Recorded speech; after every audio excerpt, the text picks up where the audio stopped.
உயிர் பலியெடுப்புகள், கட்டடங்களுக்கான தீ வைப்புகள் என்பனவற்றால் இப்போது நேபாளம் தீக்கிரையாகிக் கொண்டிருக்கிறது என்று சொல்லலாம். நேபாளத்தின் அதி உச்ச பாதுகாப்பை கொண்ட நேபாளத்தினுடைய பாராளுமன்றம் தீக்கிரையாக்கப்பட்டிருக்கிறது. காரணம் அந்த ஜென்சி பரம்பரை என்று சொல்லப்படுகின்ற 2K கிட்ஸினுடைய மிகப்பெரிய போராட்டம் தான்.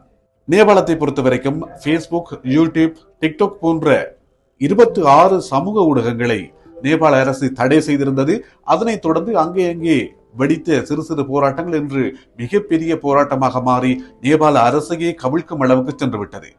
சற்று நேரத்துக்கு முன்பு நேபாளத்தினுடைய பிரதமர் பதவி விலகி இருக்கிறார். நேற்று உள்துறை அமைச்சர் பதவி விலகி இருந்தார்.